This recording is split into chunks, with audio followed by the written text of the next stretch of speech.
Before civilization, before fire, before humans even knew how to speak, there was only darkness, fear, and the instinct to survive.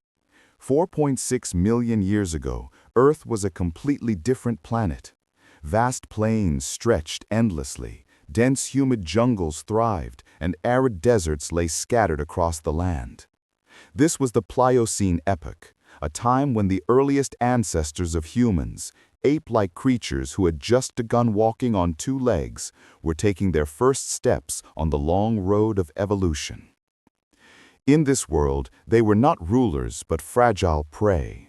Everywhere roamed massive beasts, ancient elephants towering with long curved tusks, saber-toothed cats with deadly fangs that could kill with a single pounce, vast herds of antelope, wild horses, and hundreds of species of giant birds.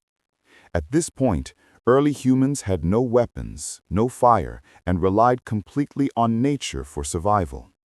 They ate fallen fruits, scavenged carcasses left behind by predators, and hid inside caves to avoid being hunted. At night, the roars of predators echoed through the darkness, and every sound could mean death.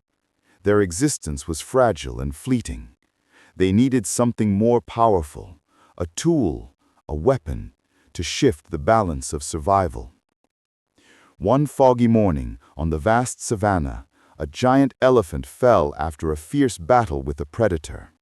Scavengers gathered, tearing at the carcass, fighting for the choicest meat. When the beasts finally left, a small group of early humans cautiously approached. They weren't strong enough to kill an elephant, but they could take advantage of what was left behind. The elephant's flesh became a precious source of food. Its hide was used to make coverings for rain and sun. And then they discovered the great ivory tusks. At first, the tusks were just heavy, hard objects, no different from a log or a stone.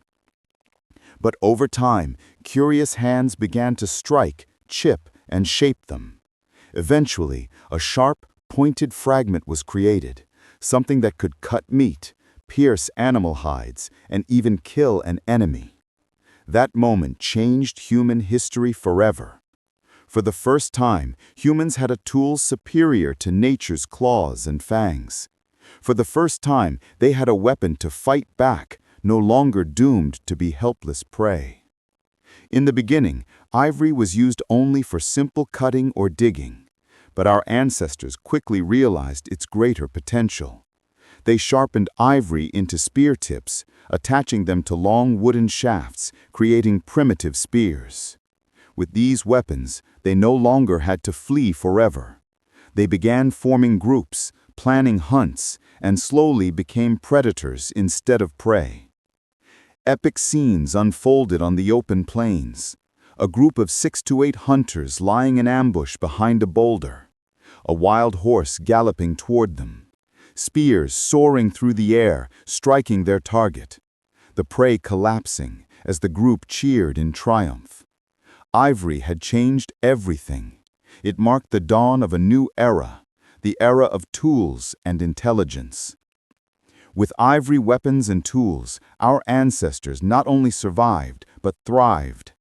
Their bodies grew stronger thanks to the protein from meat. Their brains expanded rapidly, leading to the evolution of thought and language. Ivory weapons and tools became increasingly diverse. Knives and blades to butcher animals and prepare food. Arrows and spears for long-distance hunting. Primitive farming tools to dig roots and set traps. Ivory was no longer just a survival tool. It became the heart of early culture. It helped humans control fire, build shelters, and even create art. Some groups began carving ivory into religious symbols, ceremonial objects, and protective idols. From a single sharpened tusk, humanity gave birth to the very foundations of civilization. But power always comes at a price. As ivory became essential, humans began hunting elephants, not just for food, but to claim the precious tusks. The once thriving elephant herds started to dwindle. Every hunt was a brutal battle, for elephants were intelligent and incredibly strong. A single swing of an elephant's trunk could kill 2 or 3 hunters instantly. A mother defending her calf could crush an entire hunting party in her fury. This war between humans and elephants lasted thousands of years, leaving deep scars in culture and mythology.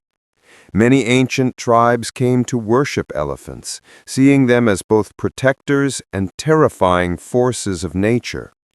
As human societies grew, ivory transcended its role as a survival tool. It became a symbol of power, wealth, and authority. Tribal leaders wore ivory ornaments, carved their names into it, and used it during sacred rituals. Across early civilizations, ivory was intertwined with religion and politics. In sacrificial ceremonies, ivory was burned or offered to the gods as the highest form of tribute. In warfare, ivory was shaped into sword hilts and spear shafts for elite warriors. Some tribes believed ivory contained the spirits of their ancestors, protecting entire communities from disaster. But this symbolism fueled greed. Hunting elephants became commercial and political, not just for survival. Tribes went to war over control of elephant-rich lands, leading to bloody conflicts and mass slaughter. Today, wild elephants stand on the brink of extinction. Ivory has become a luxury commodity, driving illegal poaching and global black markets. This not only threatens elephants, but also disrupts the balance of ecosystems worldwide. Looking back at history, we see a tragic paradox. Ivory once saved our ancestors, allowing them to survive and evolve. But now it may destroy our future if human greed remains unchecked. Ivory is a testament to both the brilliance and the destructiveness of humanity. We have evolved from fragile creatures clutching ivory spears to dominant rulers of the planet. But with great power comes great responsibility, and our greatest duty is to protect what remains. In the darkness of 4.6 million years ago, our trembling ancestors held the first sharp ivory fragment in their hands. It was a spark that ignited evolution, civilization, and everything we know today. But now a question remains. Will we use that intelligence to protect the world or to destroy it?